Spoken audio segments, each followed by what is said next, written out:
Look at verse 8 through 14. Formerly you were living in darkness, but now you're living in the light of the Lord. So we need to walk as children of light.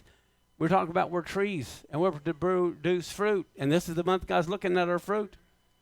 It says the fruit produced from light is all goodness, a righteous way of living, and truth.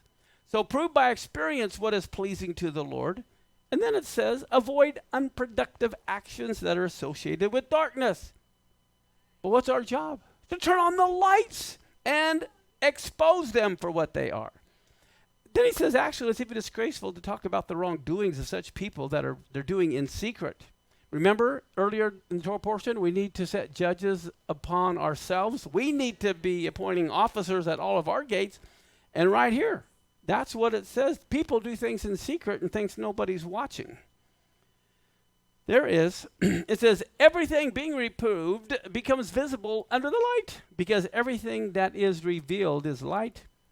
And so he says this to the believers.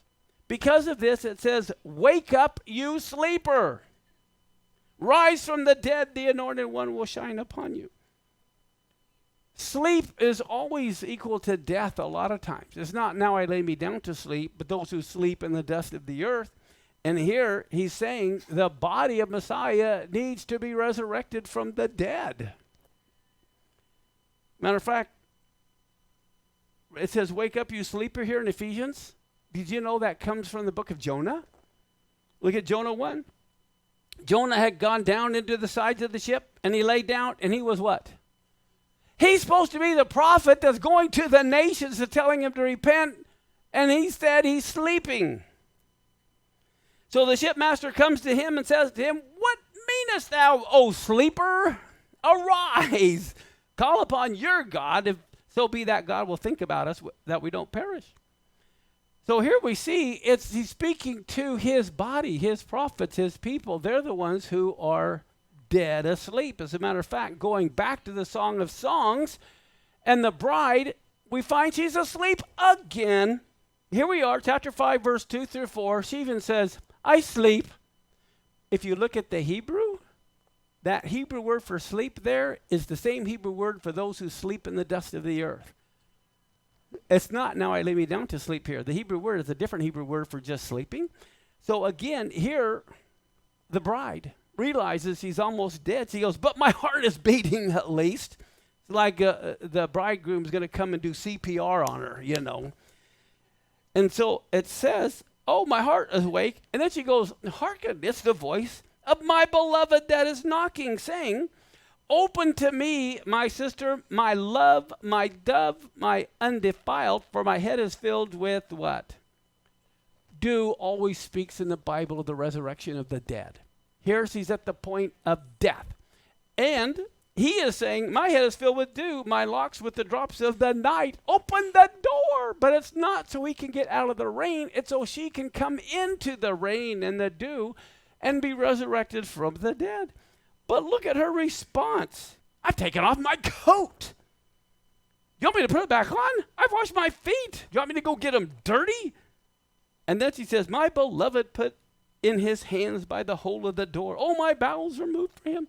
She has all this emotional love, but doesn't want to do anything he asks. Isn't that fascinating how that works? Look at Isaiah 51:17. Awake, awake, stand up, O Jerusalem, who has drunk at the hand of the Lord the cup of his fury. You have drunken the dregs of the cup of trembling and wrung them out. Again, it's to his people. He's saying you need to wake up. Isaiah 60, verse 1 through 3. Arise and shine, for your light has come. The glory of the Lord is risen on you. Behold, darkness is going to cover the earth, and gross darkness the people. There's two different Hebrew words for darkness. One is physical darkness. The other is moral darkness. And we're seeing both of them happening here. It says, but the Lord is going to rise on you. His glory will be seen upon you. And the Gentiles are going to come to your light, and kings to the brightness of your rising. Just like everyone wanted to go see Lazarus after he rose from the dead. They couldn't believe it. Hey, he rose from the dead. Well, guess what? It's about time the church rises from the dead. And so people will come to our light. But it's all about your walk. It's not about your beliefs. The devil believes in God, for heaven's sake.